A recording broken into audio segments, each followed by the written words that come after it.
Saya memilih tajuk meningkatkan amalan penggunaan pusat sumber sekolah melalui kaedah PC.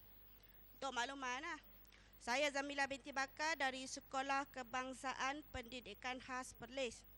Jadi kebanyakan pembentang kertas kerja semua maklum. Kenapa saya memilih tajuk ini? Menggunakan pusat sumber. Semua maklum, untuk maklumannya, murid-murid saya semuanya terdiri daripada murid-murid cacat pendengaran.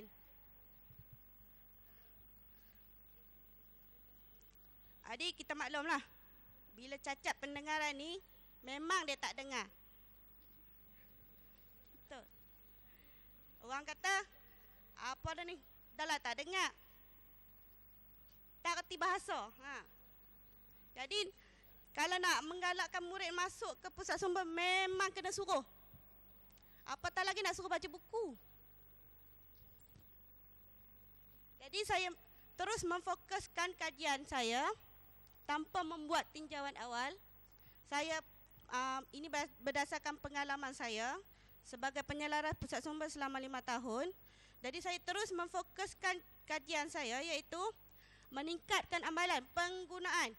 Masuk pun dah cukup memadai bagi saya. Maksud saya, masuk itu untuk membaca, untuk menonton TV, itu pun dah cukup bagi saya. Apatah lagi merekodkan rekod bacaan nilam. Sebab masalah saya tak sama macam masalah yang ada di sekolah tuan-tuan dan puan-puan.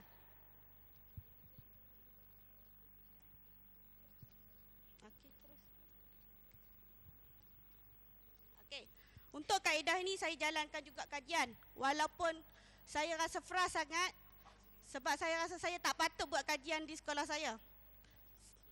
Tak ada tindak balas saya rasa. Tapi saya cuba buat. Cuba ikuti sampai ke fasa ketiga. Cuba balik ke sekolah buat kajian.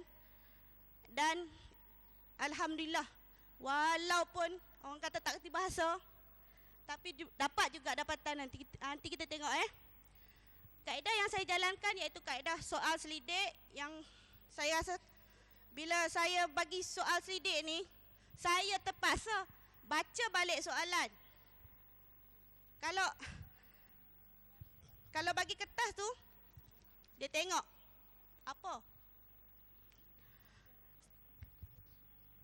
Dia tanya saya, apa ni? Bukan dia nak baca. Apa? Dia tanya saya balik, apa ni? Kertas.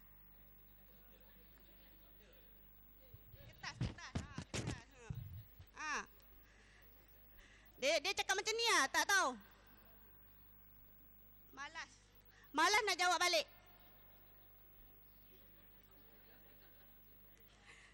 Bahasa isyarat bila dah saya buat kajian, saya laksanakan juga 1 hari je. Kalau saya bagi kertas ni, saya kata cuba jawab, bagi. Responden saya 6 orang je. Satu kelas 6 orang je. Budak saya memang 6 orang je. Kalau untuk nak dapatkan 36 orang, kata contohnya 36 orang, memang susah. Kalau 36 orang tu, satu sekolah. Dia tak ramai. Sebab sekolah khas. Jadi kalau kelas khas, memang ramai. Untuk cacat pendengaran, hanya satu sekolah tu ada 36 orang murid sahaja. Ini yang tak dengar ni, memang tak dengar kata ni. Okey, responden kajian ni, jantina murid-murid ni saya buat kajian untuk murid tahun 62 yang terdiri daripada 3 murid lelaki dan 3 murid perempuan. Itu pun dah cukup ramai bagi saya. Jika nak didisbahkan dengan sekolah biasa, saya kata satu murid sekolah khas cacat pendengaran sama dengan 10 orang murid sekolah biasa. Kebanyakan orang kata, ngajar sekolah khas ni mungkin budak tak bising Tapi dia bising. Dia tepuk. Dia cakap macam tu. Tapi bukan semuanya tak boleh berbahasa, boleh. Ada yang pandai menggunakan bibir mulut. Dia dengar, dia lihat, bibir mulut, dia faham. Tak ada. Okay, next. kaedah kaedah yang saya gunakan untuk menggalakkan murid saya ni masuk menggunakan pusat sumber, iaitu saya gunakan kaedah PC. PC ni ialah penghargaan cemerlang. Di mana saya melaksanakan, mula-mula saya balik ke sekolah, saya memberi penerangan, panggil kelas tahun 6 ni. Ini selepas UPSR kita laksanakan selepas peperiksaan UPSR. Kita balik beri penerangan, kemudian saya buat saya nyatakan kepada mereka saya ada buat satu borang. Memang selama ni ada buku penggunaan, tapi buku sahaja. Yang orang masuk memang masuk. Ada yang masuk sebab tengok TV Astro. Ada yang masuk bila masuk ikut jadual waktu nilam. Sekarang ni bila saya nak buat kajian, saya balik, saya cakap ini ada borang ni, tiap-tiap kali kamu masuk kamu tulis. Sebab saya nak buat kajian, saya cakap. Jadi kalau saya tak buat kajian, dia orang tak tahu je, masuk, habis tu tengok TV, baca buku, dia orang malas nak tulis nama, malas. Dia cakap malas, buat apa masuk, buat apa tulis nama, tak guna, dia kata. Memang tak guna, dia kata. Kalau murid saya ni, dia bukan baca buku, dia tengok buku. Satu buku tebal tu, kalau bagi 5 minit, saya rasa tak sampai 5 minit. 5 saat habis. Dia tengok gambar je. Membacanya memang susah. Tak dinafikan, bukan semua murid ni, bukan nak cakap ni memang bukan lemah. Tapi ada yang pandai-pandai jugalah. Tak dinafikan. Okey, sambung Adik, bila dah masuk menggunakan pusat sumber, pada akhir bulan saya nyatakan pada mereka, jika kamu masuk tiap-tiap hari kamu tulis. Nanti kalau ada pada akhir bulan, saya akan jumlahkan nama kamu. Dan awal bulan, pada perhimpunan awal bulan, saya akan bagi hadiah sijil penghargaan masuk menggunakan pusat sumber sekolah. Tu aja. Orang lain akan nampak remehnya. Tapi bagi saya memang susah nak jalankan. Memang susah. Kecuali saya rasa murid-murid ni suka ganjaran agaknya. Ganjaran tu penting bagi mereka. Puji tak main Puji tak main. Adik, untuk mengelak murid-murid ni masuk, memang saya duduk di situ. Jadi saya kata kalau kamu masuklah banyak, berapa kali yang kamu masuk, kamu catat waktu kamu masuk. Sekiranya memang sekolah tu kecil, tahulah kecil. Kebanyakan kalau cikgu pergi kursus, murid-murid akan ditempatkan di pusat sumber, di perpustakaan. Jadi kalau ramai-ramai ditempatkan di perpustakaan, tahu je lah, bilik dah lah kecil, masuk ramai-ramai. Kalau darjah 1 tu, lagi seksa. Ambil buku, mana nak letaklah ikut suka. Habis balik. Balik je, bila cakap balik je memang lari balik. Tu yang susah nak jaga tu. Okey, dah terbabas dah ni.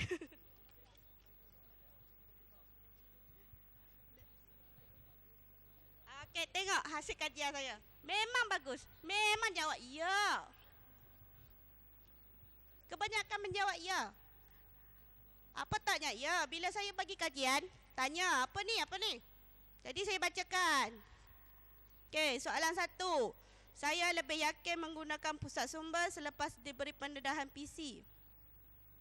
Tengok kita balik. Apa tu? Ikut kamulah. Kamu nak jawab ya. Tidak. Tak tahu? Tengok kawan dia jawab ya. Semua ya. Jadi ada soalan ketiga je. Saya rasa kaedah PC yang dijalankan adalah baik. Ini sebab ada seorang yang jawab tidak tu, dia tak faham tu.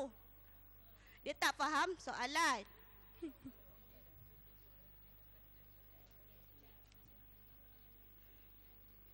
Okey, refleksi dapatan kajian ni. Tengok hasil dia walaupun positif, Tapi bagi saya tak berpuas hati. Dan kalau boleh saya nak tarik diri waktu fasa pertama lagi. Saya rasa buat apa saya buat kajian tindakan ni.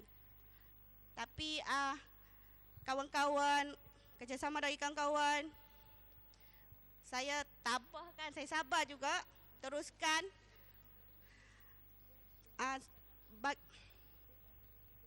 Kerana bagi saya, jika saya tak buat kajian ni, sampai bila murid-murid khas ni tak akan dapat pendedahan. Sekolah kami memang sekolah khas. Cikgu-cikgu terpaksa mengajar 2 kursus.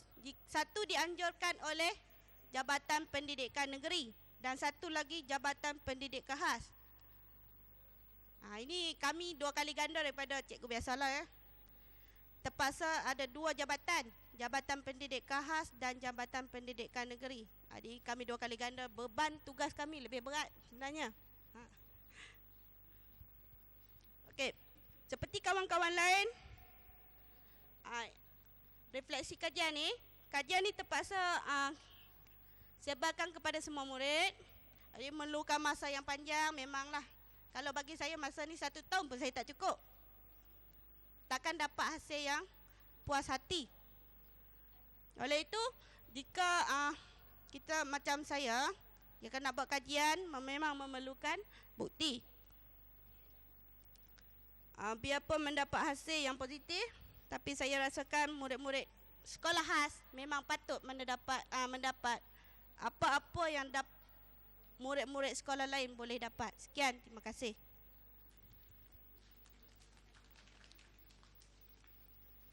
Terima kasih Puan Zamila. Tuan-tuan dan puan-puan, memang memerlukan kesabaran. Jadi saya rasa memang Puan Zamila ni memang seorang guru yang betul-betul sabarlah.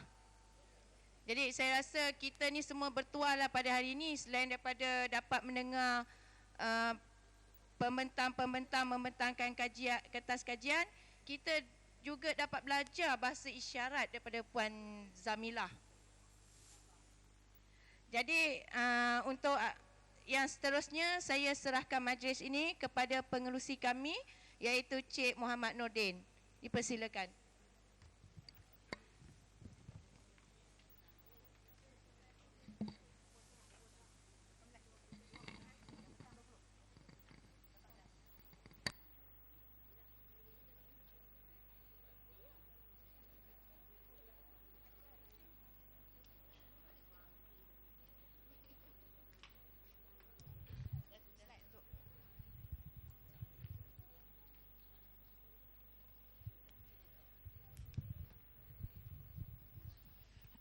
Assalamualaikum warahmatullahi wabarakatuh dan selamat tengah hari. Terima kasih kepada pembentang-pembentang dan tuan-tuan dan puan-puan yang telah sabar menunggu hingga ke pukul 12.10 tengah hari. Sebanyak 18 kertas telah pun dibentang dan berlakunya kekeliruan apabila nama yang tak sepatutnya dibentang disebut nama kertas kerjanya.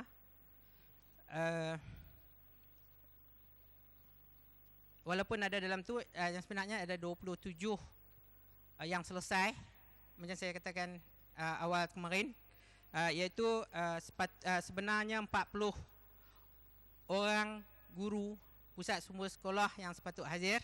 Memang patut yang hadir 40, tetapi untuk yang tu untuk fasa pertama pada 8 dan 9 bulan Ogos 40 orang, fasa pertama 2 hari. Dan apabila berlakunya fasa kedua, iaitu pada 6 dan 7 bulan September, maka tinggallah 27. Ya. Selesaikan semua tu, sebabnya 27 ada dalam kertas kerja tu. Tapi bila sampai kepada pembentangan untuk fasa yang ketiga, bermakna tinggallah. Kiralah sendiri. Itulah cikgu-cikgu kita. Ya. Jadi pada hari ini kita dapat sempat membentang 18 kertas kerja yang telah dijalankan oleh cikgu-cikgu di sekolah masing-masing. Dan saya sempat mendengar tadi satu soalan, kenapa tak dibuat kepada yang berkaitan di sekolah menengah. pun kemarin dah saya tegaskan, terangkan bahawa kajian tindakan ialah kita menjalankan kajian di sekolah kita, bukan di sekolah lain. Di mana maksudnya ialah cikgu-cikgu menjalankan kajian tindakan di dalam kawalan masing-masing. Maksud kawalan tu ialah murid-murid kita. Cikgu pusat sumber dengan pengawalan pelajar dia. Dan kalau ditanyakan kenapa 5 orang, dalam kajian dia sebenarnya 2 orang pun boleh. Dan berbagai-bagai kaedah yang kita buat. Dan untuk pengetahuan cikgu-cikgu, cikgu-cikgu ini ialah telah menghadiri kursus kajian tindakan. Bukan saja-saja kita arah sekolah tu buat kajian tindakan, tidak. Kita telah membelanjakan sebanyak RM8 sehari untuk menjalankan kursus kepada cikgu-cikgu yang 40 orang. Tetapi apabila sampai kepada peringkat ini, ya, jadi makna yang makan dah tu tak ada hasil lah. Interpret sendirilah, ya. Okey. Jadi sekiranya soalan tu bagus, bukan tak bagus, bagus. Tapi soalan tu bukan dalam bidang kawalan cikgu-cikgu di sekolah kebangsaan ni. Kalau cikgu sekolah menengah tanya, pasal apa kita tak boleh buat ke kajian ensiklopedia berkaitan dengan penggunaan ensiklopedia di sekolah? Tak pasal tak? Okey. Tak.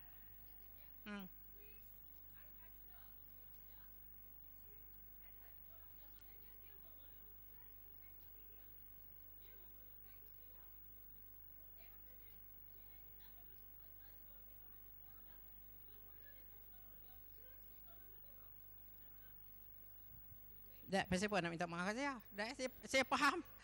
Persoalan dia ialah, saya nak perjelaskan. Cikgu ni sekolah rendah. Dia buat kajian mengenai dengan apa yang dia alami di sekolah dia. Jelas tak? Pengalaman dia kena cari isu dari sekolah tu, kata budak tak boleh pinjam buku. Pasal apa budak heran? Pasal apa buka pustakaan budak tak masuk. Jadi mana isu dia budak tak masuk. Cikgu tadi dia buat kajian mengenai dengan buku budak tak masuk. Dan pasal apa, ada yang tanya pasal apa semua tajuk yang sama. Pasal dia ialah kita panggil cikgu-cikgu yang saya panggil 40 orang tu ialah cikgu-cikgu pusat sumber sekolah.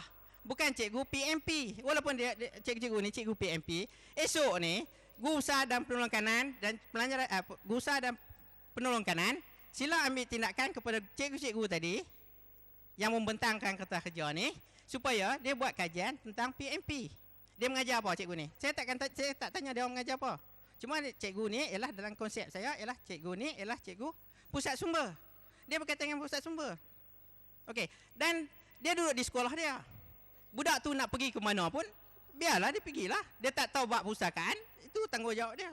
Dan tanggungjawab cikgu di sekolah tu untuk mencari masalah dia, kenapa pusat sumber dia tak berjalan. Okey. Cikgu nampak, pasal budak sekolah ni tak masuk ke pustakaan. Di mana cikgu kena buat kajian tu. Kalau cikgu tak tahu tentang kajian tindakan, cikgu mohonlah kepada pusat sumber untuk perhatian saya akan panggil cikgu untuk menyediakan khusus kajian tindakan kepada cikgu. Profesor Subhan dan Profesor Fatimah yang kemarin tu, dia dah pelawar dah. Dia dah bagi 50 tempat untuk perlih. Termasuk kepada guru besar, pengetua, penolong kanan, sesiapa saja yang melibatkan dengan Kementerian Pendidikan. Itu pengakuan dia. Dan saya lebih rela daripada memaksa. Yang ni saya paksa cikgu-cikgu ni mai. Dan paksanya ialah tinggal banyak ni ya, yang tahan daulat. Ada yang dah turun 1 kilo. Bagi tadi ada seorang cikgu, saya tak abang siapa daripada 18 ni, pagi-pagi tadi pukul 7.30. Jadi saya dah turun 1 kilo. Bagus, kita buat lagi 5 kursus, dia akan turun 5 kilo. Okey, jadi mana? Cikgu-cikgu ni, dia bukan kita arah dia tak. Bukan kita arah dia, kita hantar surat, sila hazir, dia hazir mai. Itu sebabnya, yang tinggal lagi 13 tu, yang menghilangkan diri, tanpa menyiapkan kajian tu, ialah, dia cikgu tu ialah cikgu yang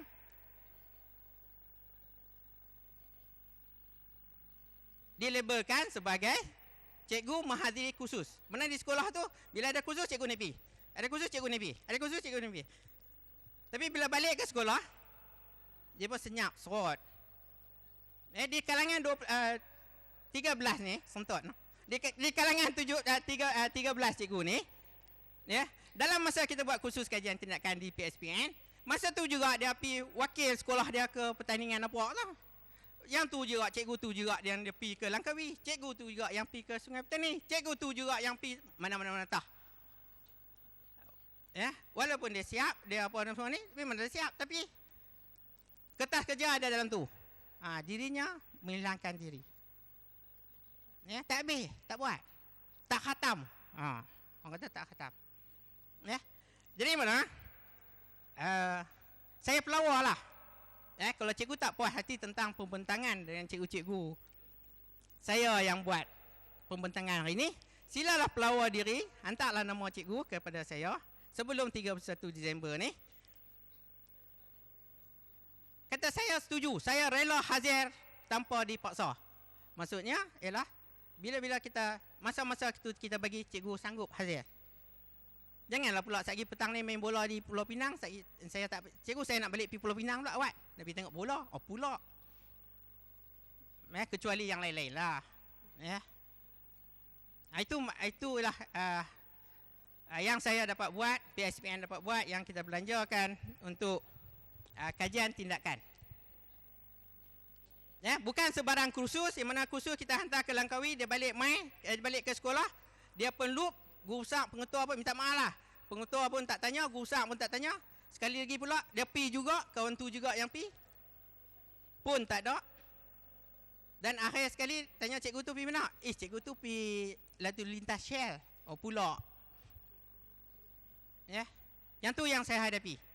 Jadi hari ini realitinya adalah seramai inilah yang cikgu-cikgu sekolah kebangsaan yang telah membentangkan hasil dia. Dan kita perlu ingat bahawa kajian tindakan ialah dalam kawalan kita. Itu falsafah kajian tindakan dalam kawalan, bermakna kita boleh jumpa, kita boleh tengok. Macam cikgu yang tinggal 13 tadi yang hilang lah, bukan kawalan saya. Di luar kawalan, tak boleh.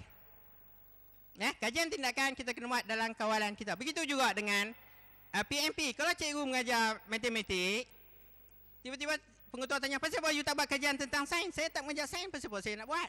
Itu bahasa yang paling senang. Tak boleh, hak yang kita buat tu. Itulah kajian tindakan kepada penambahbaikan amalan kita. Ya. Itu ialah untuk memperjelaskan. Dan hasil-hasil yang dibuat, yang dijalankan oleh di sekolah kebangsaan, bolehlah tuan-tuan ambil untuk dijalankan di sekolah menengah. Bukan saya nak bandingkan rendah dan menengah, tidak. Jadi hasil tu dah atas kerja tu ada, cikgu dapatkan dia punya soalan di situ, buatlah di sekolah masing-masing. Tak kira lah sekolah menengah. Kalau nak buat yang baru di sekolah menengah, pulanglah.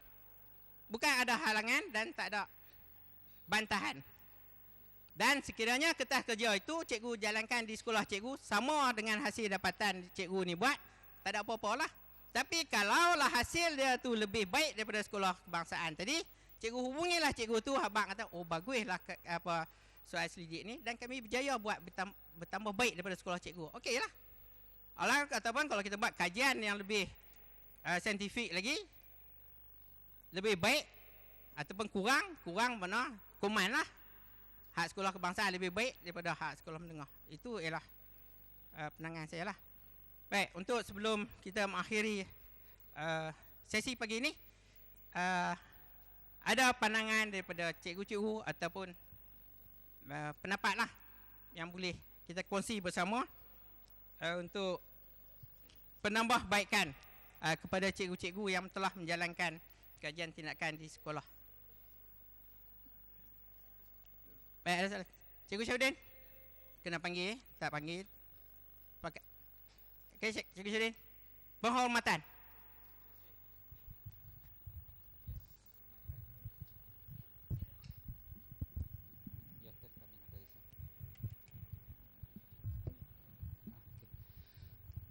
Terima kasih Cik Nordin dan rakan-rakan sekalian.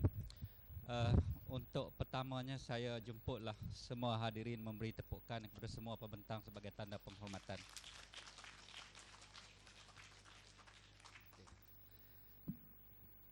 Perkara yang kedua ialah kita lihat apa yang dibentangkan pada pagi ini adalah sebagai satu permulaan, ya, satu permulaan yang baik. Kita faham bahawa di sekolah kita ada mungkin 100 masalah. Dalam 100 tu kita telah mula meneroka satu daripada masalah untuk penyelesaian.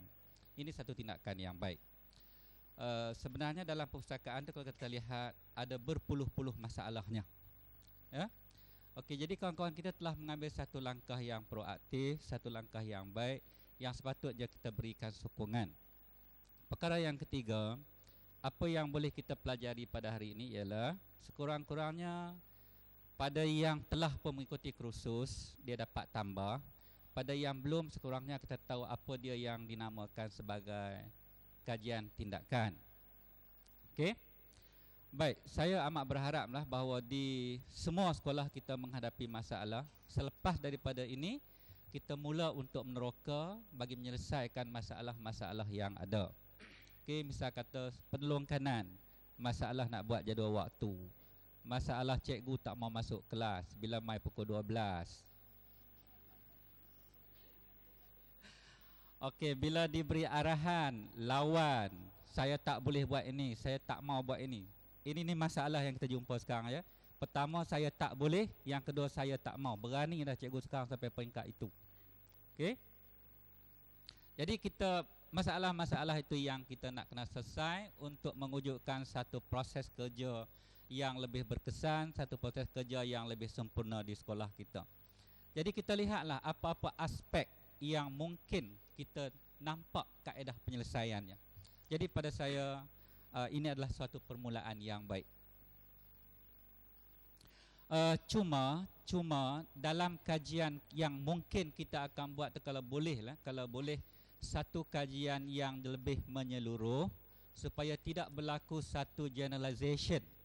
Maksudnya macam Cikgu Pin sekolah Tok Syekh kurang sekarang, ya. Cikgu Harun. Kes ponting sekolah, ponting kelas. Sekolah menengah sekarang ni kalau tak ponting sekolah, dia ponting kelas. Sehari daripada masa pertama sampai masa ke-9 mungkin ada 100 orang yang ponting kelas. Jadi itu bidang-bidang yang kita boleh buat kajian untuk mencari penyelesaian kepada masalah kita yang ada. Jadi pada saya mewakili kawan-kawan, terima kasih. Apa yang dibuat hari ini adalah satu permulaan yang baik. Terima kasih, Cik Udin. Terima kasih.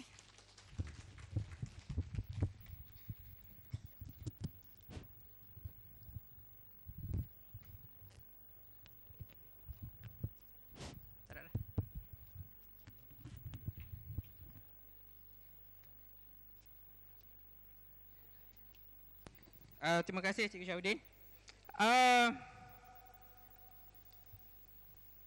Pandangan tu baik, tapi yang jadi masalah kat saya, Cikgu Syahudin, siapakah yang nak hazir kursus tu? Dia persoalan dia. Ya. Ya.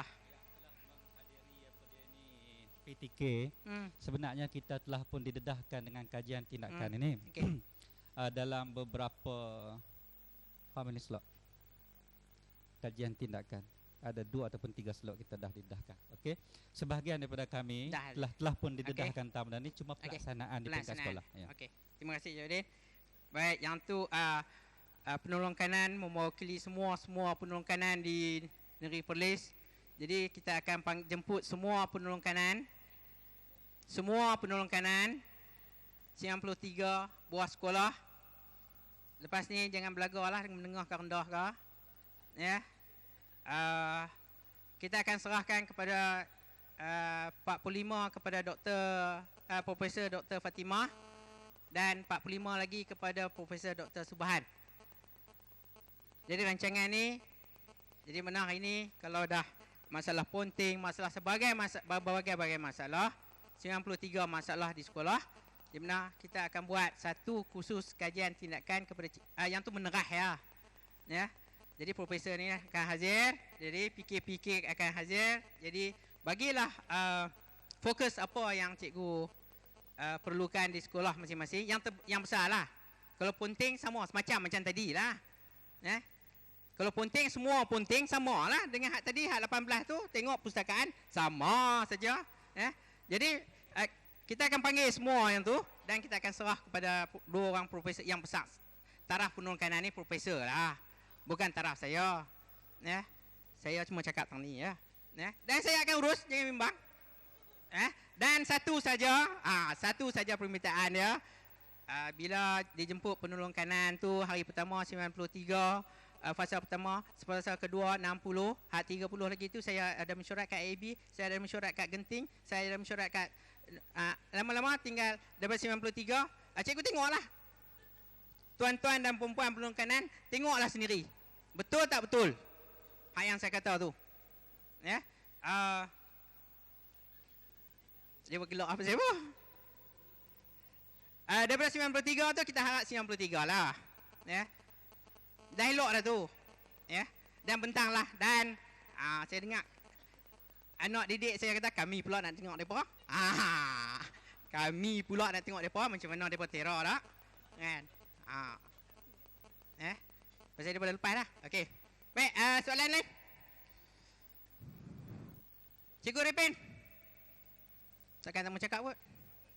Takkan nak jemput, amboi.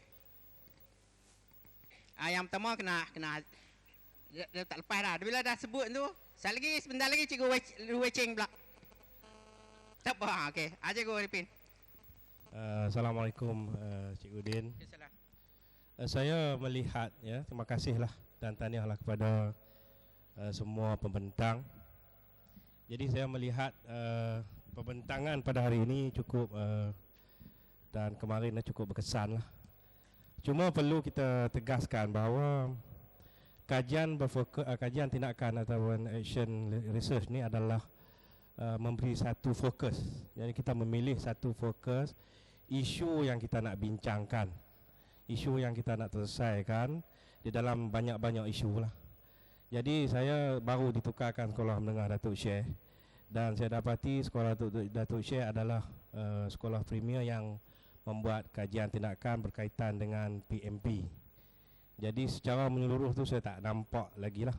Tapi apa yang saya dapati, ia memberi penekanan kepada isu-isu untuk mengatasi masalah-masalah berkaitan dengan PMP. Jadi berbagai-bagai disiplin pendidikan termasuklah semua subjek yang ada diberi penumpuan. Dan tiap-tiap guru yang mengajar mata pelajaran macam Cikgu Din kata memilih satu fokus masalah kemudian cuba diselesaikan berdasarkan pada kajian tindakan. Jadi apa yang kita lihat untuk kehadapan nanti, mungkin kita boleh perbanyakkan bidang-bidang kajian mengikut struktur ataupun tanggungjawab masing-masing lah, supaya kita dapat memperbagaikan kajian tindakan, tidaklah menumpukan kepada satu bidang sahaja. Jadi berbagai-bagai masalah, berbagai-bagai isu boleh kita ketengahkan, termasuklah isu disiplin, isu kurikulum, isu yang berkaitan dengan PMP, masalah penglibatan dalam persatuan-persatuan dan sebagainya yang boleh kita buat kajian. Jadi kita cuma perlu approach benar ni, kita perlu dedahkan kepada guru untuk membuat kajian tindakan secara lebih teratur dan tersusun. Kita tidak dapat melaksanakan hanya berdasarkan pada panduan buku tu saja. Kalau tidak, dia tidak relevan dan tidak menepati kehendak yang secara saintifik lah. Jadi kalau macam Cikgu Din kata boleh guna buku tu untuk panduan, saya ingat untuk apply secara saintifik jugalah benar macam ni, saya rasa mungkin tidak mencapai tahap keberkesanan lah. Jadi untuk ke depan baguslah macam Cikgu Din kata, kita panggil guru-guru untuk kita dedahkan benda ni supaya kita dapat menjalankan kajian mengikut prosedur-prosedur tata cara kajian tindakan ini agar menempati secara profesional lah. Tidaklah, kalau boleh lah kita boleh balik nak tiru, tapi memang tak capai lah standard yang dibuat selama Cikgu Din menjalankan kursus pada guru-guru kita. Jadi sekali lagi lah saya mengucapkan tahniah lah kepada semua yang tiba pada hari ini, dan saya mendapat banyak manfaat daripada pembentangan pada hari ini. Sekian, terima kasih. Terima kasih Cikgu Pin. jadi juga perhatian pada cikgu-cikgu, kalau ada masalah jumpalah Cikgu Pin di sekolah Datuk Syekh Ahmad, ataupun dalam bahasa yang lebih senang, cikgu jumpa mana-mana cikgu sekolah mana Datuk Syekh Ahmad. Cikgu tahu tak kajian tindakan apa dia? Tanyalah tu. Depa akan tahu, depa tahu. Oleh sebab sekolah Datuk Syekh Ahmad dah keluarkan satu jurnal khas di sekolah Datuk Syekh Ahmad. Dah dibukukan tu. Saya dah tengok dah. Itu masa kerjasama. Kerjasama pengarah maktab perguruan dulu dengan pengetua Datuk Syekh Ahmad. Okey, lain-lain. Tuan Yusof. Tak ada? Okeylah. Okey, jadi kita ambil ketetapan sini bahawa tahun depan kita akan panggil pengulung kanan untuk menjalankan kajian tindakan ni, dan saya harap pengulung kanan akan hadir sepenuhnya daripada awal sampai habis, sampai bentang. Sebentang hasil kajiannya. Tak kira lah yang kecil ataupun besar, kecil sikit ataupun ramai, terpulang kat cikgu. Dan rujukan tu boleh buat rujukan, bukan yang tu sebagai satu kitab apa ke dak. Cikgu Pina boleh tengok. Kalau gamak segan nak buat dia punya tu, boleh guna yang tu. Bahasa dia boleh guna. Kalau nak buat lebih, nak rujuk apa buku-buku kajian yang lain-lain tu, boleh, tak ada masalah. Cikgu boleh layari internet pun boleh, tapi jangan tengok hal lain lah. Tengok tentang kajian tindakan. Jadi untuk 15 minit terakhir ni saya jemput Tuan Haji Hassan bin Haji Ahmad, Ketua Unit di Guling Kepala belakang. Ketua Unit Sumber Manusia Pusat Sumber Pendidikan Negeri Pulau Pinang, untuk berkata-kata selama 15 minit, bukan sebagai burung tiung, Ustaz.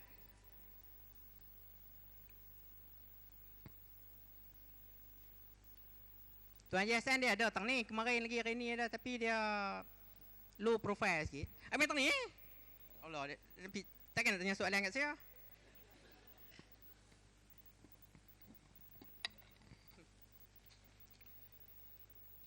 A'udzubillahi samil alim minasyaitonir rajim. Bismillahirrahmanirrahim. Assalamualaikum warahmatullahi wabarakatuh. Dan salam sejahtera. Tegak rumah kerana sendi, runtuh sendi, rumah binasa. Tegak bangsa kerana budi, runtuh budi, bangsa binasa.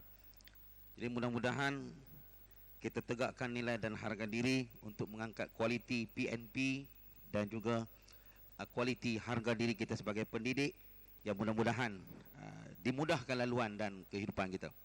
Terima kasih kepada sahabat saya, iaitu kekandar saya Encik Nordin, yang selalu bersama saya dalam program BTP. Dan saya pun hadir daripada kemarin dan hari ini, dan bersama dengan tuan-tuan untuk sama-sama kita berfikir. Kata para hukama, otak berfikir, hati berzikir, dia bagai air yang mengalir. Bila kita melihat, kita akan buat tanggapan. Bila tanggapan, kita buat kefahaman. Di apatah lagi kita sebagai manusia yang nak memanusiakan manusia, ialah kita nak memerekakan jiwa kita.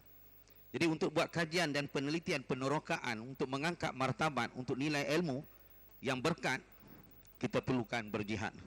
Jadi insya-Allah tuan-tuan dapat tahniahlah kepada barisan, saya gunakan istilah kaderisasi daripada kajian dan tindakan di Perlis, bab berjaya buat satu seminar. Di Pulau Pinang belum lagi.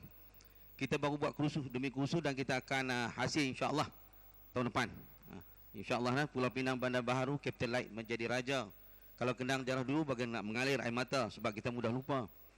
Zon selesa, orang buat kita tak apa. Orang berjaya kita ngangah, merdeka dapat kat depa, kita pada muka. Baik.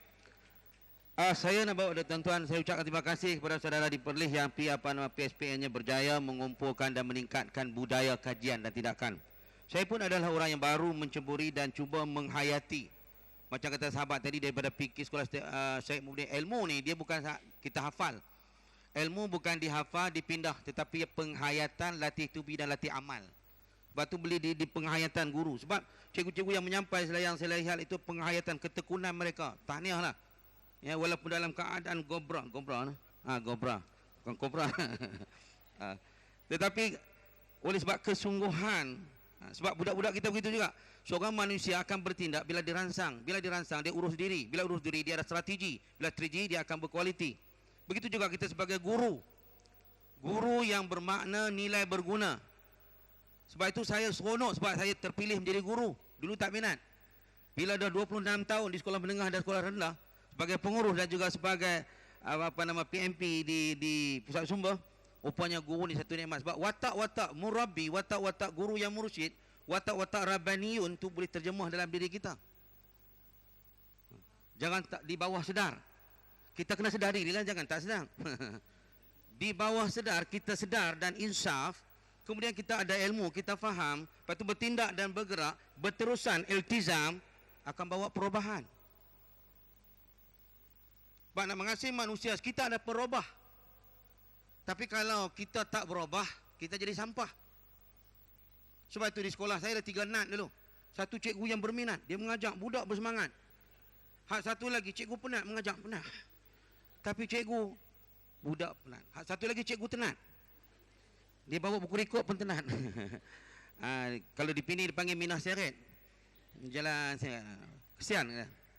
Jadi insya-Allah tuan-tuan saya nak kongsi ya, tadi saya dalam keseluruhan komentar tadi saya nak bawa kepada kita, antara besarnya kesan pendidikan ialah bermula daripada hati kita.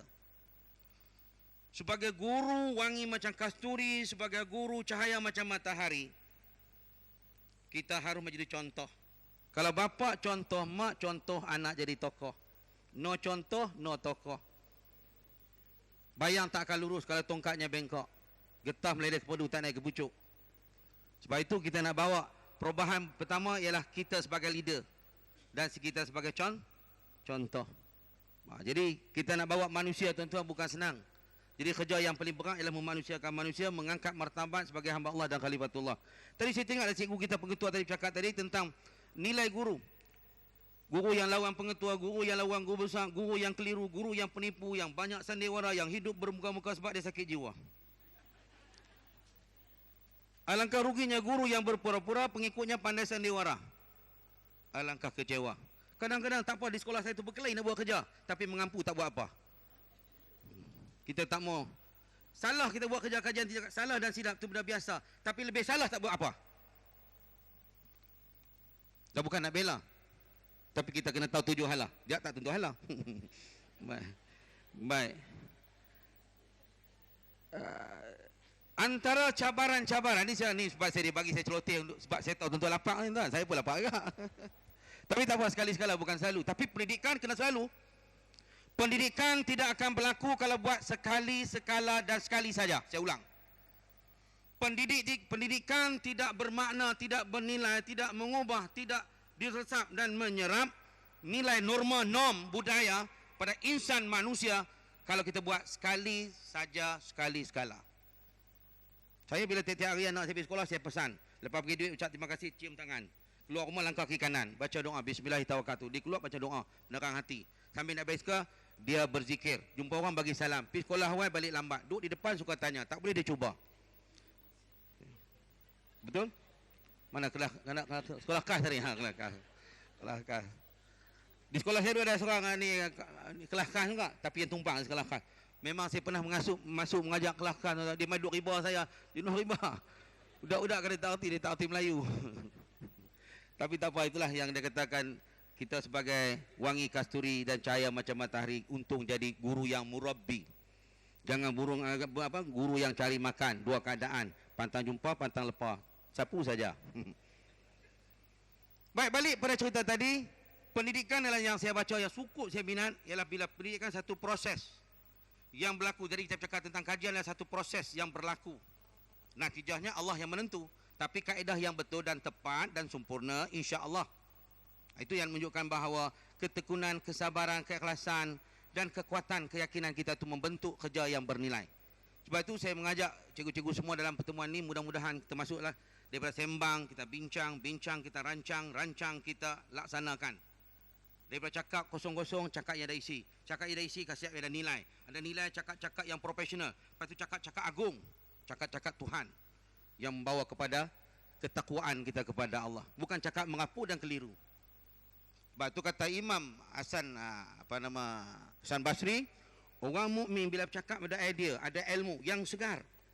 Kalau diam, dia berfikir dan berzikir, menilai dan mentafsir, melihat apa yang berlaku, yang sedang berlaku, yang sedang menunggu, apakah ibrah pengajaran untuk menjadikan panduan supaya dia tidak tercicir dan terpinggir dan tidak ketinggalan dalam arus perubahan. Dan apa yang berlaku, peristiwa yang sedang berlaku, dia mengambil iktibar untuk menjadi panduan supaya dia tidak berlaku apa yang sebenarnya. Itu sebab itu nak mengajar anak kemahiran berfikir. Bukan, saya tak pernah tanya anak saya nak kerja apa, tapi saya tanya pisang, abang nak jadi apa? Nak jadi anak yang soleh, anak yang murabi, anak yang tu'alim, jadi tok guru. Bagus. Jangan nak jadi apa. Tanya dia nak jadi soleh ke toleh. Jadi maknanya kita meletakkan pendidikan itu merupakan, pendidikan adalah kehidupan. Kehidupan ada pendidikan. Kualiti pendidikan menghasilkan kualiti kehidupan. Itu maknanya kita harus faham sungguh-sungguh kita sebagai guru. Bukan hanya pergi mengajar dan curah. Guru dia ada ilmu. Betul, pemimpin dia ada kemahiran. Dan juga bila pendidik, dia mendidik kerohanian. Dan nilai ibu bapa, dia beri kasih sayang. Jadi guru ada 4 elemen. Pertama, guru kena ada ilmu yang terkini. Sebab ilmu sentiasa berubah, suasana berubah, tuntutan berubah. Dan cabaran akan berubah. Dan kita sentiasa mencari. Jangan menunggu, jangan subsidi. Sentiasa memburu. Baru kita akan maju. Ini budaya. Apatah lagi kita bagi guru sentiasa menjadi ulat buku yang sentiasa meneroka. Menjadi membaca. Jadi anak-anak kita di sekolah tak tarik kepada budaya membaca. Kita tengok bagaimana di Pulau Pinang, kita buat kajian, kita tengok. Dia tak minat membaca. Jadi bagaimana kita nak menarik anak-anak kita kepada silah, kepada hubungan, kepada ilmu. Dan kita sebagai guru adalah mesti mempaparkan, menggambarkan dan menjadi idola kepada ilmu. Jadi maknanya kerja kita bukanlah mudah tetapi berat. Boleh kita buat kalau kita ikhlas kepada Allah. Baik, sikit lagi 15 minit. InsyaAllah. Lemah. Sabar-sabar kita nak balik. Saya pun nak balik jauh juga. Baik, balik pada tadi tuan-tuan. Antara kata Sayyidina Ali, mengapa seorang guru, seorang pendidik, seorang manusia, dia tidak menterjemahkan diri sebagai khalifah. Pertama, yang guru duduk lawan pengetua, guru lawan guru besar. Pertama dia degil and jahil. Kedegilan dan kejahil, degil dan jahil, arrogant. Dia tak sedar diri, tak tahu harga diri.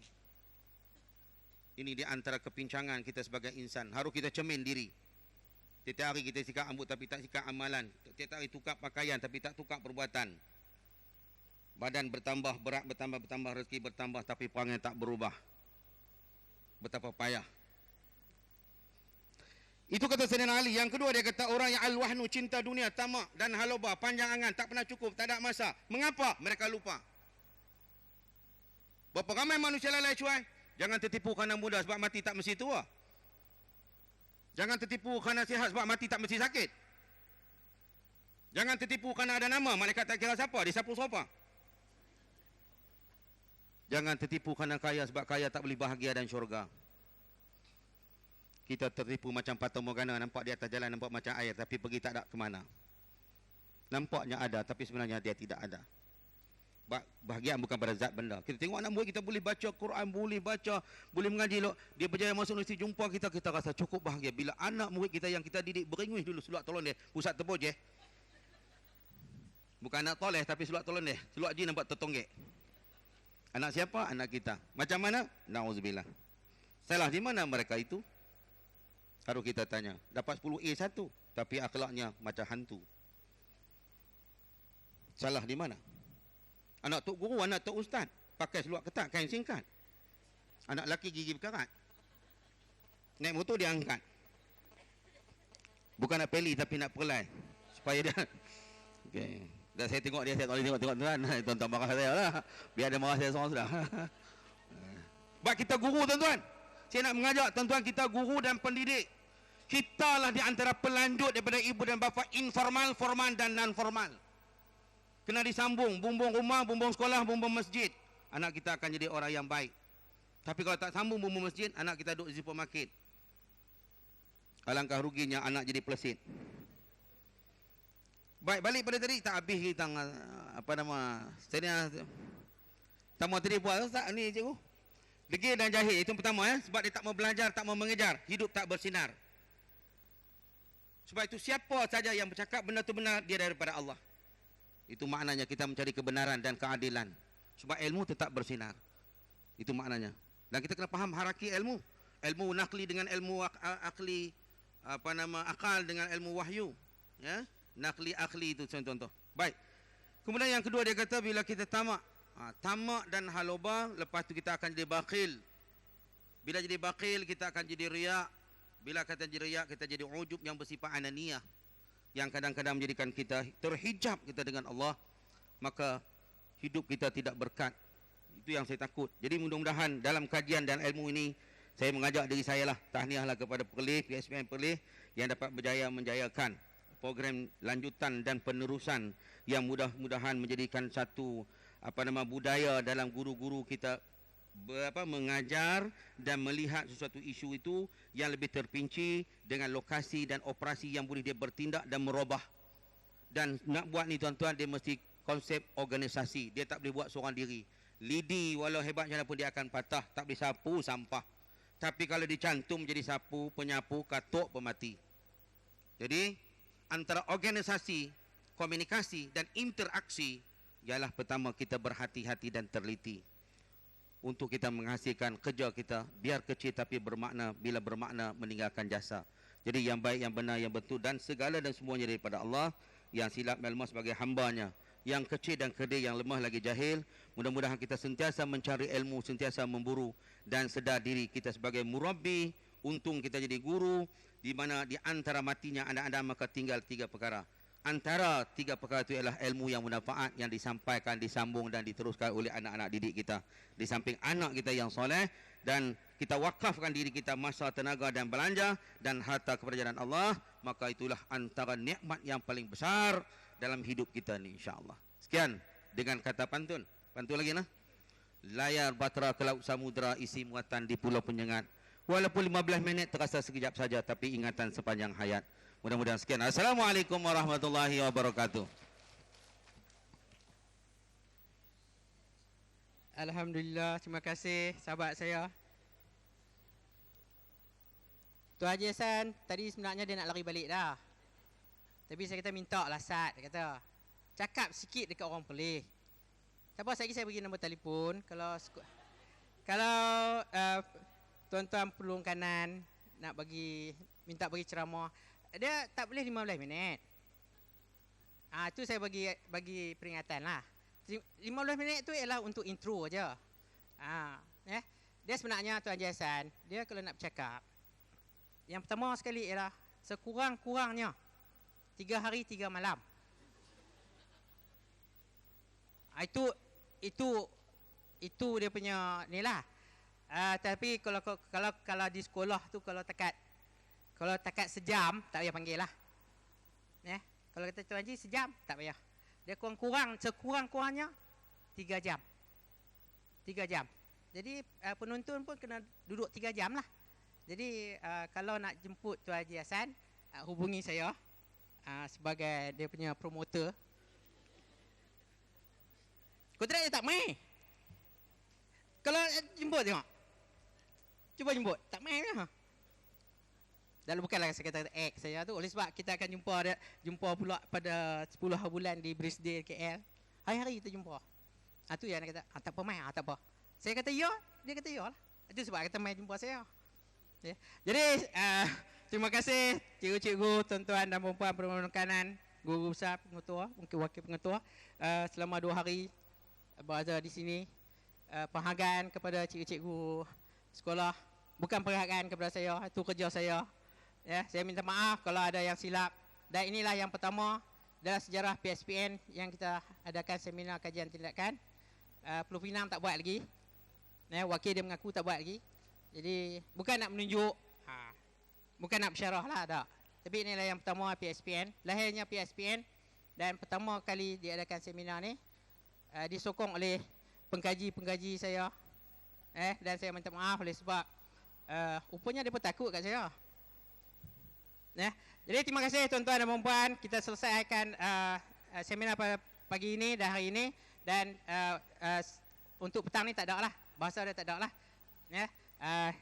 Okay, kita jemput untuk makan tengah hari seperti mana yang sedia ada. Jadi sekian, terima kasih. Assalamualaikum warahmatullahi wabarakatuh.